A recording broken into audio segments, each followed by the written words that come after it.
Shema Yasher Allah Yahweh Allah Hayanawa Yahweh Achad Shema Yasher Allah Yahweh Allah Hayanawa Yahweh Achad Shema Yasher Allah Yahweh Allah Hayanawa Yahweh Achad Rocket the Yahweh, Rocket the Yahweh side, Rocket the Yahweh, Rocket the Yahweh side, Rocket the Yahweh, Rocket the Yahweh side, Bahasura Kahakodas. Also want to give double honors to our elder apostles and elder bishops of Great Millstone who rule well, as well as peace and blessings, health and wellness to the house of David the elect. I was a high spirit wind lawyer, and today I want to go into a topic, all right, entitled "We Will Not Worship Your God." We will not worship your God. Okay, this is something that's pulled from Daniel the 3rd chapter.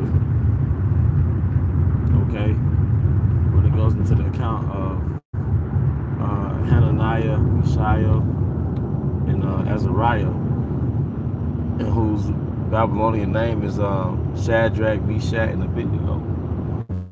And long story short, it was a decree that whenever a particular musical sound was made, that everybody should bow to Nebuchadnezzar's golden idol, and they refused to do so. And in short, that led them to being thrown into a fiery furnace. But prior to being to a fiery furnace, something that was important took place, and the king, he asked them for confirmation, like, so, you really don't want to worship my idol? Like, I'm giving you a chance to, I'm really asking you. And I was like, not only, they said that we would not, in so many words, they said, we will not serve your idol, and the Most High will save us from your punishment. Even if he doesn't save us from your punishment, we still won't worship your idol. All right, and that's in their faith. And just imagine saying this to the king. All right, like the actual king of Babylon, man. All right, and basically it's like we would not. We in the faith in that scripture in so many words is, we know that Yahweh Bahashim Shai is going to save us. But even if he doesn't save us, we're still not going to worship your idol. And now we're going into the digital ID. All right, we're going into the Charagma, and we're going to be faced with that same temptation. And we want to have that same faith. Like, we know Yahweh Bahashim Shai is going to save us. We will not get this Charagma put into us. But even if he doesn't save you, we still not taking that shit.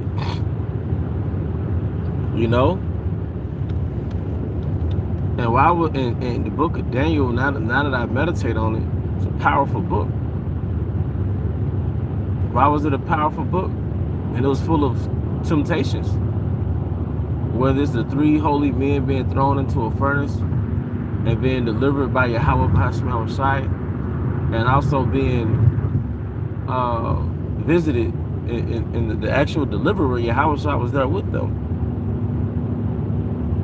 All right, you go into the NLT, it tells you that they were tied down. So not only were they thrown into a furnace, they were actually tied up, man.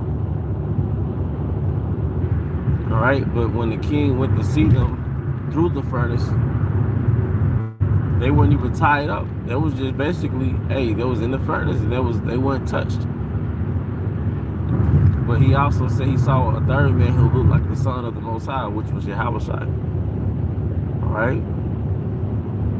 So just a picture, Yahweh Shai delivering us from these Babylonian trials. These are we're going to face Babylonian temptations. The book of Daniel type of temptations, man. Like I said, when I think about Daniel the 3rd chapter, Daniel the 6th chapter, man, these are, Daniel being thrown into the lion's den. You know? Because those ancient world executions were gruesome. Alright? Being thrown into a fiery furnace. Being thrown into a den full of lions, man. Alright, but this account was written for a reason. These accounts were written for a reason. Because it's about to get serious now, man. Alright, we have the time of Jacob's trouble heating up.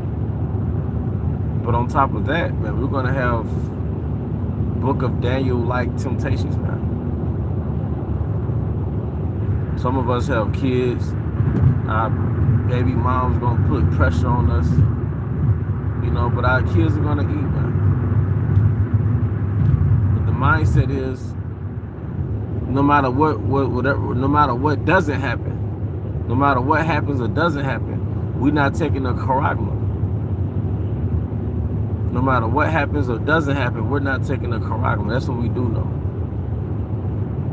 Same thing with the jab. All I know is I'm not taking a jab. Now, I might lose my job in the process, but I'm not taking a jab. And there are times in our life as men where you may have made irresponsible decisions in your life and you have to reap the consequences of it. You know, whether it's a financial responsibility or whatever may have you, you may have made a decision that set you back, right?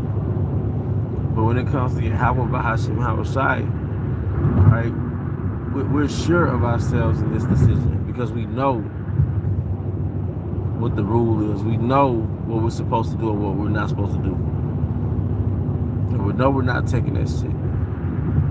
You know, we know we're not bowing down to the image because this Roman way is the beginning of taking a charagma, worshiping this Babylonian Roman way.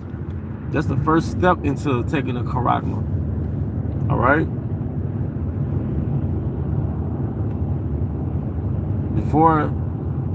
Before sex happens, somebody has to be attracted to somebody. You know. First, there was an attraction, so you have to be attracted to the ways of this world. You know. In most cases, of course, we're going to be faced with the penalty of death. So with that, people are going to take it, regardless. But generally, most people are going to initially take it because they are attracted to the ways of this world. All right?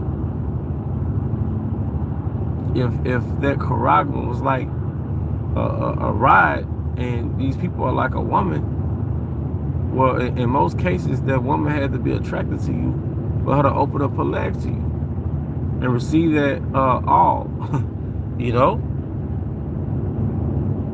In most cases, she's not going to scream because there was some type of attraction, you see?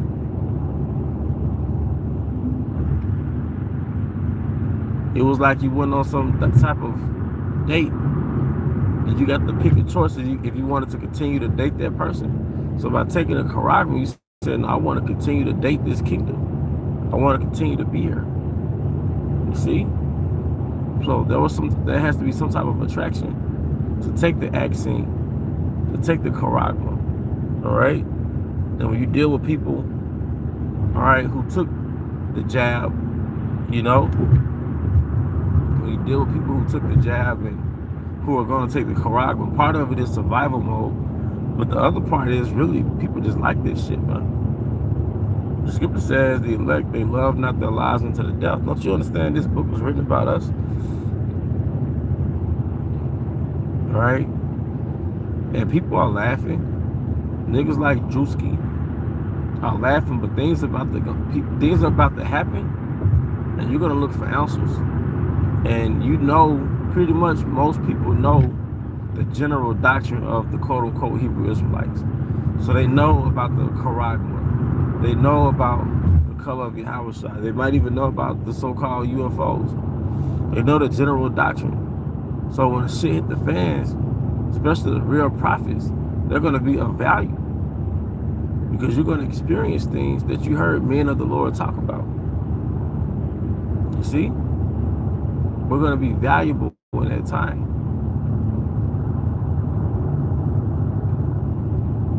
You know? But, I mean, hey, that's pretty much the point, man. We're not taking a charagma. And we have men in our nation who've been through great temptations, such as the 3 holy men in the book of Daniel, the 3rd chapter, our forefather Daniel in the book of Daniel, the 6th chapter. And these are accounts of men being delivered. And on the flip side, 2nd book of Maccabees, the 7th chapter, you have accounts of men and women who were put to death. One thing they all had in common, they stood in their integrity. See, this world will make you think it's about being a high-value man, being a 6-figure earner, all right, you having high status. But it tells you in the scriptures, better is a poor man in his integrity. So we're going to be poor men in our integrity, no matter what our lot is. You see, and it's spiritual, now that I think about it, to use the word lot, because we don't know the outcome. If you get a quarter and you flip it and you say heads or tails, that's casting a lot. You see? So we don't know if it's going to be heads, we're going to get delivered, or tails, we're going to be martyrs. But what we do know is we're going to stand so stiffly for that word and for that name. And part of standing stiffly, you know, and first and foremost is being on the highways and the byways, but also keeping our integrity to the end. See, we get into the scriptures, we get into the breakdowns, and we're supposed to know the breakdowns. You're supposed to know what you're teaching. When we get into the monotony of teaching, we get into our system, our routine. All right, but we have to make sure we have to make sure that we actually have faith. We have to pray to Yahweh Bahasham outside. You have faith, because he that endured to the end, the saints shall be saved. The Most High has made examples as to what he doesn't want in the truth. Inflated egos. He doesn't care about the big faces. It's just about having faith.